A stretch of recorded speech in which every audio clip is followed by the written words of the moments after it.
Hey everybody, I'm here with Arsham Mirsha, one of the co-founders of WebMechanix, and my name's Will Chow. I'm the growth strategist on the team, and I'll be working as a sort of moderator here, and we're going to be talking about some awesome leadership tips to help you be a better leader. We have 15 leadership tips from David Rubenstein's new book. Arsham, do you want to add anything? No, I just want to say thanks for putting this together. This is interesting because if you're a marketing leader, you probably have people that you lead, right, or you manage or whatever, people on your team. And yeah, you need to have like marketing skill sets, but you also need to have those soft skills as a leader. And that's kind of the motivation behind this is Will read this book and put together a slide deck. So we want to share that. So it's not always about, here's the latest change in Google's algorithm or Google Ads or whatever, or Facebook. It's also the soft skills of how to lead your team to get the most impact out of them and performance out of them. Absolutely. So you might be wondering, who is David Rubenstein? Well, he basically is a DC-based private equity founder, billionaire, philanthropist, and so he's very well connected. And he recently just published a book on how to lead people, based off his interviews with tons of really successful names that you'll recognize as we go through this slide. So that brings us to the first lesson, which is from Jeff Hey, why Bezos. don't you share your screen here, Will, as well, because you know, you have a really nice slide deck. Let's get that in there. Oh, you don't see it? Do I not? I don't. I Oh, do not. interesting. Oh, Will is presenting.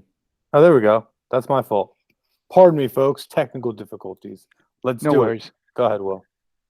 So Jeff Bezos, one of his big points is to like go off your gut. Of course, you should analyze all the data you can, anyways. But some of the biggest decisions he's made, he says that he got off his gut. And your job as a business leader is also to make a couple high quality decisions every day. So Arsham, what are your thoughts on this? Do you agree, disagree? Yeah, I mean, look, I agree to some extent, but I think it's hard for people to make a gut decision when you don't have that much life experience. So, like, if you're a new leader, uh, and it's your first time managing people, for example, it may not be the best idea to like go off of your gut every single time. It's probably a better idea, or also a good idea to, in parallel, be reading books on management, on leadership, and things like that, to get some practical tips from the experts or the people who have done it for a long time. Watching this video maybe is a good idea in that sense, right? I just my take on this is going off your gut is generally going to be better when you have a better gut. And the way to get a better gut is to have more life experience. They say fail fast, fail often. The reason they say to do that is so that you gain those life experiences. So I think you see this a lot in people in general. Is that generally the younger you are in your career, you're more analytical, and then with that life experience, you start to find decisions become a little easier to make. At least that's how I feel. Yeah, I actually completely agree with this. That was my first thought too. Mhm. I was studying chess player Gary Kasparov, and one of the things he says is like your gut decision is trash if you're a beginner at chess. Yeah. So he also kind of disagrees with the whole gut thing. Unless you're a very experienced chess player, then you can start to use your gut. Yeah, well said. That's great. Way to bring in another example, Will. And I think I think so. That's really good. And I'll also say like if you're making a gut decision and the data matches, like that's the best of all worlds. So if you can have data that points you in a certain direction, your gut says that's definitely the way to go, then you got to then do bullet number 2 here is to make that high quality, good decision that day or week. Yeah, and I love that second point too, because it really just reduces like the biggest to the most important thing you have to do. Yeah. It's interesting. Yep. All right, let's go to the next one. All right, next guy is the founder of Nike, Phil Knight. He says if there's one characteristic that helped him build Nike, it was the first few partnerships. Those were instrumental to the start of his company. And as far as leaders go, they come in all shapes and sizes. But a good leader, really has a vision that they've set out to pursue. Mm-hmm. Yeah. Yeah, so on the second point, I completely agree with the vision they set out to pursue. If you're a leader, you have a team of 550 or 500. It will help you to focus and to know what that end stake, what's the stake in the ground that we're all marching towards, and then rallying your team that, hey, this is the cause and this is the vision, this is why we're all here. So I do agree with that. I do agree with shapes and sizes. You know, we talk about reading books and educating ourselves, and that's a good idea, but it's only to add to your own experiences that then you put in your kind of melting pot and stir up and you come out as your authentic self. That's going to be way easier on you as a leader for the long term, especially because if you're not your authentic self, you're going to burn out. Let's see here, as he talks about good talent, no question. I mean, as we go through this slide deck, I know the people in here, and it's all of them have built, awesome businesses or organizations or made an impact with the help of great people. They didn't do it alone, is my point. And in fact, anyone watching this, show me someone who's done something that's quote unquote great without the help of other people, and I'll show you, one or two unicorns that might exist, right? But generally, you need talent to help you. And one way to spot talent is, of course, their resume and their experience, but mostly, and I think most people know this. Back to the gut thing, maybe it's like, is their character, right? Is like, do they seem like they're, come from a good kind of moral fiber? Are they upbeat and positive? Those things those soft skills in the talent are gonna help them obtain the hard skills that are going to, bring out the performance. And they're going to show up motivated more often than, someone who's not as, whatever, positive or can do type. Yeah, absolutely. Those values matter, and yeah, it definitely takes a team to create Build great up. things. Yeah. All right, so let's move on to the next person. She was the CEO of Pepsi Cola, which also owns Frito-Lay, Indra Nooyi. So when she was asked about this by David, she gave this story about her mother and how her mother would always drill her and her sister on, acting as a prime minister or a president, and then would make them give speeches at dinner and help them build their confidence that way. And she would critique them on, well, that's what a prime minister actually would say. That's what a prime minister wouldn't say. Mm. And I guess Indra is saying that this really helped shape her as a leader in the future. That's pretty cool. That's actually really cool that her mother, helped her or made her and her daughter or whatever do that. I think that's really cool. That kind of goes along the path of like the law of attraction and believing big and things like that. In here it says, siblings to dream big. I think, if you're a manager or leader and you're talking to your people, it's definitely a good thing to do to ask them, like, what are their big dreams and their big visions? Because, without that knowledge, then the day-to-day, could be mundane or what have you. But if you have that knowledge, you understand what makes your team tick, and not your team, but rather the individuals on your team. You can use that to as context of like, hey, here's how what we're doing today, this day, this week, this quarter, whatever, is helping us get towards your dreams, right? So I don't know if that was Indra's dream, is to be a CEO or a prime minister or what have you, but if it was, her mom was doing her major justice by putting her in that position, right? Like pretending to be that, and so that she could feel those feelings of what it meant to be in that position, which I believe manifested it to come. Same thing. If you know what your team's goals are, you can help them get a taste of that, and that might be motivating. Yeah, and you spoke of law of attraction and manifestation, and I think one of the core starting steps is belief. Like if you Hmm. don't believe as a woman or someone born into a poor region of India can become that level, then you might not even try. So she really instilled that belief that it was possible. Very well done.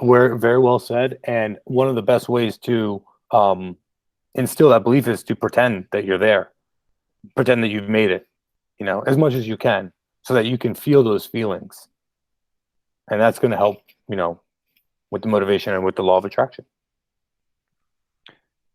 So the next person, of course, is very recognizable, Richard Hmm. Branson.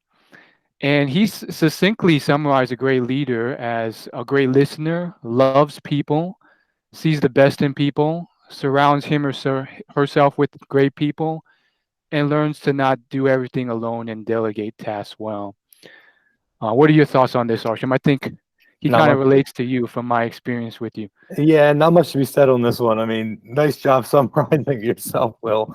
I mean, that's it. Like, again, you need people, um, and it's a lot easier if you like each other.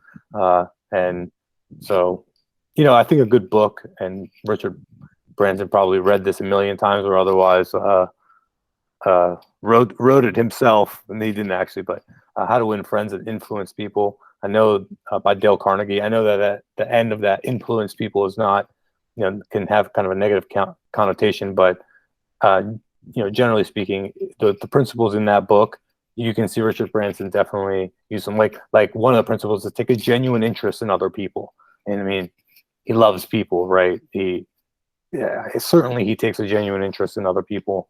Genuine being the key word there. Um, that helps him build relationships, and uh, everything stems from that. You know. Yeah, I found sees the best in people the most interesting Mm. because I think some leaders will see the worst in people or something else. So it's interesting how he kind of chooses that phrasing and that behavior. Yeah, I completely agree. That goes to build your strengths. You don't have to work on your weaknesses. If you have a team member who's really really good at one thing, or two things or whatever, but they're weak in some other things, you might be tempted to want to build their weaknesses. But why not instead ask them, let's use your strengths more. That could be more beneficial to the team at large, and it may make the person a little bit happier. They're probably weak in those things for a certain reason. So if you see the best in them, then you'll see that the things that they're really strong in are an asset. Not you won't see the weaknesses and judge them accordingly. That's a good point. Next person is Eric Schmidt, CEO of Google. Mm. He says great leadership comes from either talent or skill or both. And the traditional model of a great leader is outdated nowadays. You can't be that general manager. You need to be kind of the what we like to call at WebMechanix the T-shaped marketer, Mhm. someone who's exceptionally skilled in one area and then later branches out to be decent in many areas. Yeah, yeah. I mean, I think I generally agree.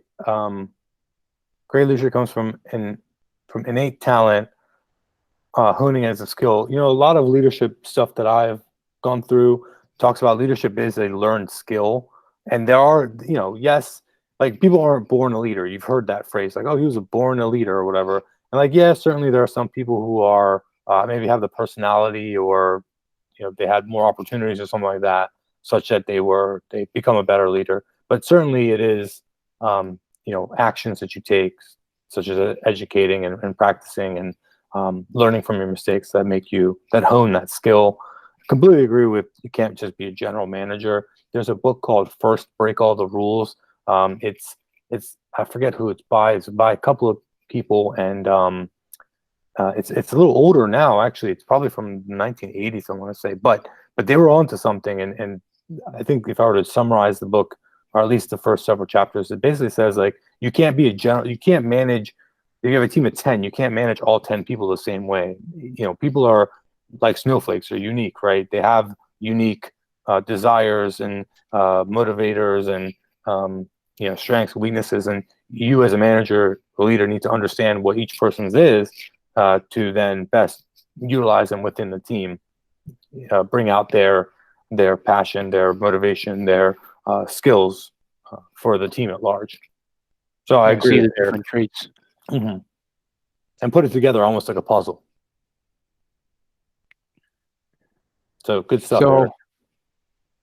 So Oprah Winfrey, we all Mhm. know her. So her tips almost more so lined around people. Mm, So she believes every person has a goal, which is to achieve the highest level of expression of their being. mm, She believes her own skill came not from her interviewing abilities, but her listening abilities. So once again, that listening trait comes up. And one of her favorite things of the show was that focus group after the show, which allowed her to chat with her audience and learn a lot about them. mm. And she believes at the end of the day, every person matters. Everyone wants to matter. Yeah, on that last piece, everyone wants to matter. Something I've noticed in growing WebMechanix, we have like what 60 something people now, and I think something that is generally or otherwise universally true with people is that they want to make an impact. They want their work to be recognized or otherwise not recognized necessarily, but more so to make an impact. So, we do digital marketing for clients, and I remember we've had clients. I remember one in particular, but we've had clients where we give them recommendations and they are to implement them. And what would happen is we would give recommendations, our best of the best, but they wouldn't implement it. They wouldn't execute. And then because they didn't execute our recommendations, they didn't see the results. And that really was a demotivator on our team or for the people working on those accounts because they felt like they didn't matter. It's like, why am I writing this document if it's not going to get used? So that's a little story that's everyone does want to matter. I agree with that. And that's like expressing their being, right? It's like, hey, I have these skills and you're paying me for them, but you're not ultimately using them. So like, why am I doing it? It's like a waste of time, It's like I built this house, but no one's going to live in it. Like, what's the point? Right. I don't know. So Listening, does you that call it. Yeah, go ahead. does that cause you to think differently as a manager on how to motivate your employees better? Maybe change the way that they build stuff? Yeah, I think what it makes me do is like it makes me think about tying every little action that we have to take to an outcome that is um, able to be seen or able to be visualized or otherwise is motivating.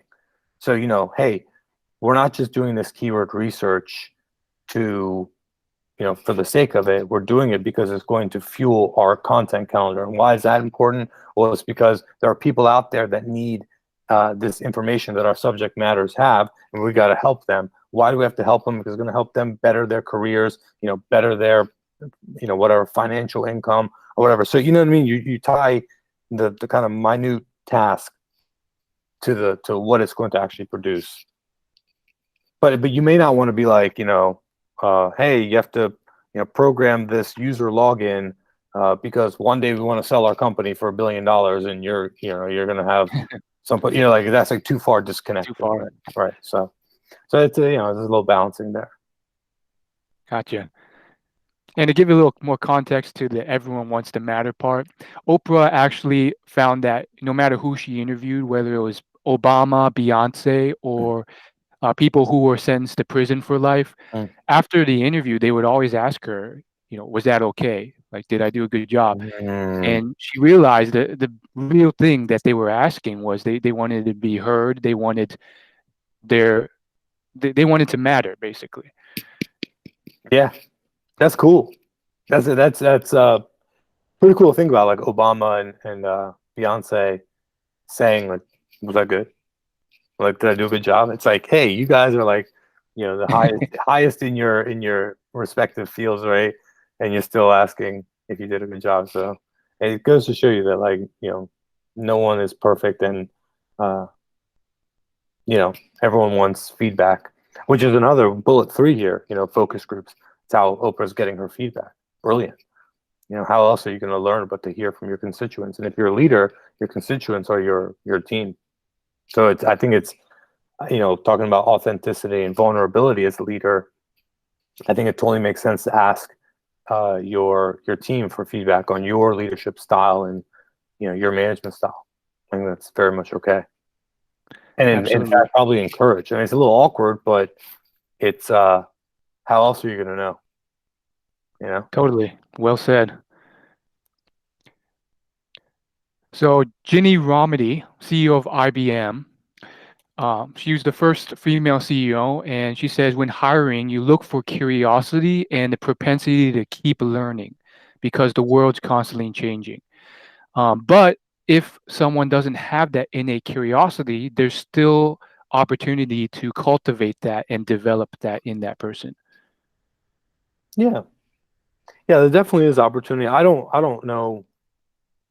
I need to learn how to do that. Like, if the innate curiosity isn't there, how to develop it. Uh, I don't. I mean, I could guess at it, but probably not worth it for the time here. But I do agree with change. It's the only constant. That is definitely true. Especially you can see that this year, 2020 being this year, and everything that's happened with obviously COVID, but social unrest, election, things like that. Change is the only constant, and I think I don't know where I got this, but somewhere I saw we learn or we die. And I think that's true, right? Like as soon as you stop learning, you kind of accelerate your path to death. I hate to use such a morbid thing, but if I don't know, every field seems that way. Every industry feels that way. It's constantly being changed, or in the worst case, disrupted or made obsolete. So definitely a good point, Ginny, on look for people who are curious. And it's no less obvious in the digital marketing industry. I mean, if you don't learn about all these new Facebook updates, you're out of date in a couple months. Yeah, totally. In our interviewing, we actually ask every position, how do you stay on top of the industry? What blogs do you read? What's the last book you read? Things like that. We ask, there's a whole section on in our interviewing that's regarding learning and how people view it and do it. And that's our goal, is to try to tease out the propensity and curiosity. Next person is General David Petraeus. I love that he brings in non-business leaders. I don't see a lot of other books do that. So he's the retired director of the CIA, and he thinks that a great leader must get the big ideas and strategy right, and you have to communicate that through the breadth and depth of your organization and oversee the implementation. Most importantly, you need a formal process for examining how the big ideas need to be refined, replaced, or scrapped. I'm gonna say that I actually can't add anything to this because I need to take this advice and go work on it like right now. I mean, this is really, really, it feels like to me, I mean, maybe just the place that I'm in, it feels like really good good advice for me right now. So thank you, General David Petraeus. Good content. I got nothing on this, Will. I mean, it makes sense, is what I'm thinking. Yeah, what more can you say? I mean, it's so succinct, it's so powerful. And Yeah. I just keep imagining like how many thousands of people he's like from reference experience used this on. I mean, it's incredible. Yeah, that's really good. And a good job, getting it down on one slide in 4 bullet points and in a way that it just flows. I completely agree with all of it. I think though that there may be some leaders out there that won't agree though. So they may not, like, I don't know, this is taken to an extreme. It's like, why does our facilities folks need to know about our strategy and our big idea? Right? Like facilities folks are people who, move the chairs and desks around, maybe the janitors of the building or whatever, right? It's like, why do they need to know about our big ideas and strategies? And like, okay, like I can kind of understand why you're saying that. Because they're not, directly impacting that the work that's going to get you there. But aren't they in a way impacting it? Like, even if indirectly, like, I don't know, if they're not doing their jobs well, then the facilities aren't in good shape, and then the people aren't, motivated, or they have little things that are bothering them that doesn't allow them to perform to get you there. So I think everyone's on the same team. So that bullet number 2, communicate effectively the breadth and depth of the organization. I can see where people might have some controversy on that point, but I don't know. Yeah, that's a thinker. Yeah, good stuff. I like this one a lot. All right, NBA commissioner time. Adam Silver. When he reflects on how he got his job, and he cites his ability to work hard and his technical knowledge of media negotiation and the law. And just to explain why this one's kind of short, I think I don't know. He just didn't seem to have a lot to say when asked about it. I think he more so saw it as like that's how he got his job. Mm-hmm. It was really through his technical skill. But it's interesting. Yeah, you see this a lot. Leaders become leaders, or managers become managers because of they're the best performers. There's a old adage or whatever in sales, right? Don't take your best salesperson and make them a sales manager, right? Yeah, they're your best salesperson, but there's opportunity costs with removing them from actually making sales. There's the opportunity cost, and just because you're a great salesperson doesn't mean you're be a great manager, right? A lot of times, salespeople are kind of one person shows, right? Meaning, they work in the context of the team as much as they need to, but then if they become a manager, they need to now manage people, and that may not be as easy for them to do. But yeah, of course you have to work hard, and of course you have to have some technical knowledge. You can't just be, a fake, because your team will realize that, and it won't motivate them to work for you, right? If you can't speak the language or understand why what they're doing is important, or why what they're doing is difficult, right? Yeah. All right. Next person is Dr. Anthony Fauci. I think thanks to COVID-19, many more people know of him. He's the head of National Institute of Allergy and Infectious Disease.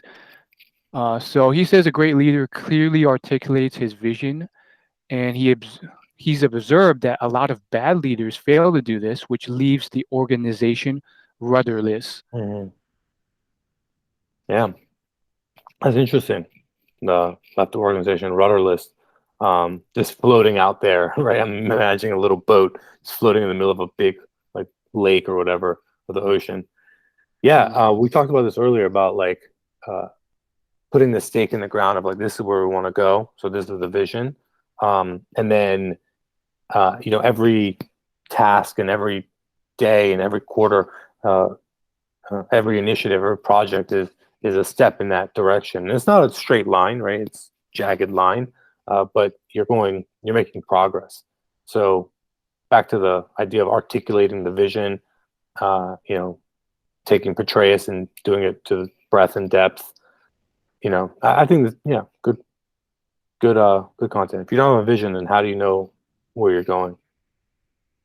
Yeah. Yeah. And when I look at our organization, I feel like the quarterly and monthly meetings are one of the key opportunities to kind of present that to our team. Yeah. Since sometimes that's maybe the only time they get that direct interface with the top leaders. True. That's why we do them. And that's exactly right. Yeah. This is a golfer, Jack Nicklaus, Hey. greatest golfer of all time. That's a subjective statement. Some would say Tiger Woods. But he attributes his success to believing in what he can do, focusing on what he can do rather than what others can do, and knowing that winning begets more winning. Yeah. Hey, here's that focus again. Here's that belief again, right? I think believing is, you have to believe it to then have a good mental construct Like if you don't believe you can succeed or you don't believe you're a good manager, well then what's going to happen? You're going to, your actions are going to then be aligned to those beliefs, and then those actions are going to produce outcomes that are aligned to those beliefs because they all start with those beliefs. Thank you, Tony Robbins, right? That's his whole philosophy. So yeah, I totally agree with that. Focusing on what he can do, that's good stuff. And then if you translate that as a leader, we talked about earlier, like building on the strengths of your people, knowing your individual people and building on their strengths. So focus on what they can do rather than what, in this case, what they can't do. He's talking about focusing on what he can do versus comparing himself to others, which is another great, piece of advice. Winning begets more winning. Yeah, there's definitely a flywheel. Definitely a flywheel, and it may be hard when you start like a new project or a new company, a new division or whatever to feel the impact of that last bullet. But certainly if you keep at it and you keep believing and you keep at it and you take the hard days with a grain of salt or knowing that a good day is right around the corner. Yeah, I agree with them winning if it gets more winning. Next is Coach K, who is a 5-time national Duke basketball coach, champion. He says that it takes a team to achieve your goals, so you're not getting there alone. So shout out back to Phil Knight. Yeah. Learn how to listen. There's that listening trait again. And you're going to fail along the way, but failure is not the destination. I think we can sum up this whole slide deck and maybe that's what we do as part of the accompanying content for this. Is like, here's what we heard multiple times, right? It's like, listen. Well, like, why do you need to listen? We've heard listen multiple times. Oprah said it. Coach K is saying it. Forget who else said it, right? I think why do you need to listen is to understand what motivates your people, what obstacles you can remove for them. You need to listen so you can take a genuine interest in them. Back to How to Win Friends and Influence People, Richard Branson. You need to listen so that you can understand their strengths and their weaknesses. Without listening, all that other advice is like, it's pointless, or not pointless. It just doesn't work without it. So let's hone in on that listening. And we've talked about the team multiple times, and this whole thing's about managing a team. So yeah, well said. If you don't listen, like, you won't know. You might guess and get it wrong. Yeah, how do you know? You can't know. Or if you're like sending emails and Slack messages while your person is telling you about their desires or what's getting in the way, you're not listening. You can't then. You're not in the frame of mind. You're not focusing on them, and you're not going to, therefore, not going to be able to give them a good solution. Right. All right, so we're coming up on some of the last people here. Lorne Michaels, creator of Saturday Night Live. Mm-hmm. When you have power, you never have to explain to others that you have power. People just know. So that's interesting. As a leader, Lorne says people should have a high standard of excellence. A great leader should be right more than he or she is wrong. And when leading his creative teams and being in those meetings, Lorne speaks a lot less, and he lets the creative team just do their thing because chances are they've already covered all the points he wants to say. There's definitely every leader is like different shapes and sizes. There's definitely like a stylistic thing when it comes to leaders, and not always for better or not always for worse. If you listen to Steve Jobs' biography, you're going to see a lot of times not a lot of times, but he would do things that were, he's very direct, right? Or sometimes he's a straight up asshole, and that's like going kind of against some of the stuff here, that Lorne is talking about, or as others have talked about in this book. So, but I agree with him. I think that generally speaking, if you surround yourself with great people, then why do you want to micromanage them? It doesn't make sense. Like, why would you hire great people and then micromanage? That doesn't. It just is counterintuitive. It's dumb in a way. So when leading a creative team, like maybe Lorne wasn't that as good or whatever, he speaks less. Yeah, that's great. Perfect. Smart. Um, Great leader should be right more than he or she is wrong. Okay, yeah, I guess. I guess. I don't know. Like, I think it's okay to be wrong, but uh, whatever. High standard of excellence. Yeah, that's probably why you're a leader to begin with, is you have or have had or demonstrated that you have a high standard of excellence. Back to the NBA commissioner, whoever, he had he had the technical ability to get there, so he had high standards and what have you. And definitely agree with number one. Wow, like I feel like nothing demotivates people faster than telling them that, hey, I'm the boss, so it's my way, for example, right? Or something along those lines. I feel that's like it's like, okay, well then if you're the boss, like, why don't you just do it? Why am I here? Right? That's like the next thought someone would have. So well said. No one else has said that. And that's a very good point. Yeah. And that's a good point about how every leader is different. So it's kind of like, you got to take each one with a grain of salt because, Mm-hmm. maybe your personality or your industry is different from just Yeah. that one person's advice. Yeah. Yeah.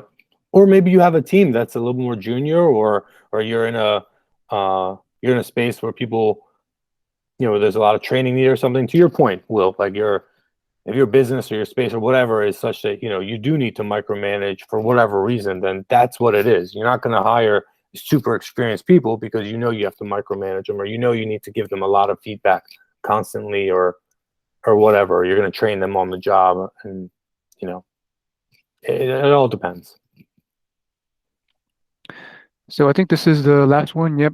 Ken Griffin, founder of a hedge fund called Citadel, um, successful hedge fund. And one of his keys to his firm's success is the ability to delegate and trust his people to do the right thing.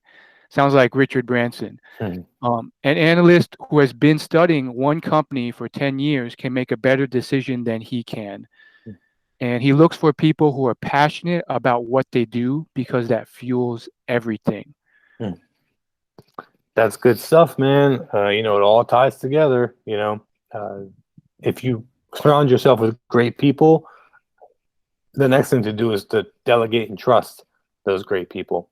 You have to give them the vision. You have to show them where we're going, and then have a system, Petraeus, to make sure that we're making progress towards that. But you generally are going to want to delegate and trust, and then that they're going to do the right thing and they're going to make progress towards that vision because you have articulated that vision, and that's what you do over and over again. And who was it that said that? I forget now. But I agree. And yeah, people who are passionate about what they're doing, because that fuels everything they do.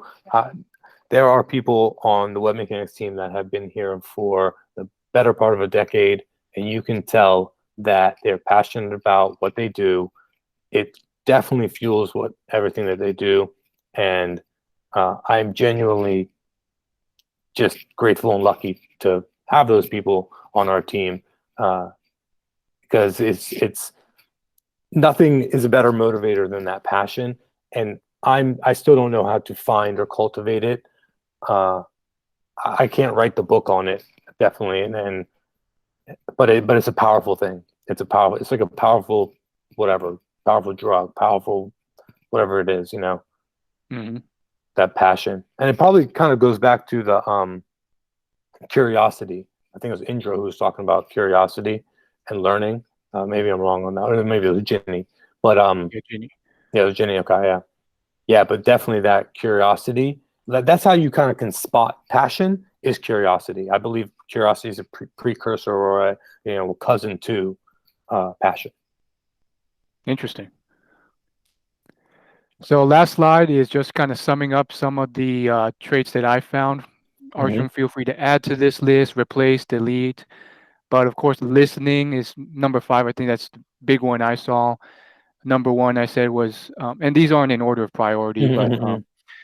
uh, they're not but delegating, trusting people, defining the vision, passion, um, being right more often than you're wrong, and pivoting and redefining your goals. Hmm. I think you nailed it, man. I really do. The pivoting and redefining yourself and your goals depending on circumstances, I didn't see a lot of that in this. There weren't, while there wasn't a lot of that in the bullet points that we went over, I do agree with that as um, a mark of a great leader. Like, you have to identify when you're wrong, and a lot of times you have to listen to the market, your constituents or your team to know when you're wrong, or when your strategy needs a tweak, and then you act accordingly and decisively, as Jeff Bezos would want you to do. But otherwise, yeah, completely agree. Define the vision. Number two, clearly communicate it, and I would add to that, do that often, reminding people. Um, people can forget, or you have new people, or that eighth time that you say it is when it actually clicks for someone, and then that's when their passion really comes out. Definitely agree with putting great people in place, and then delegating, getting out the way. Listening is a precursor to all of this.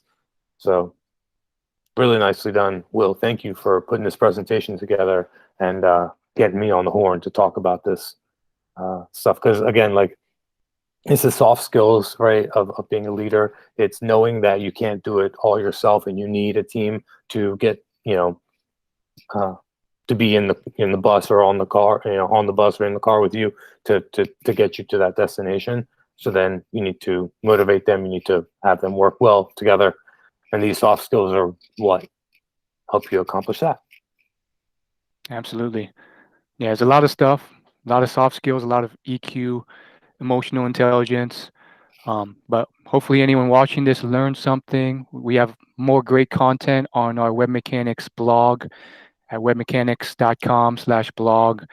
Arsham, anything you want to say to them? No, just let me know if this was helpful. What's the one takeaway that you took and you're going to go implement? For me, it was General Petraeus and the 4 bullet points that he had.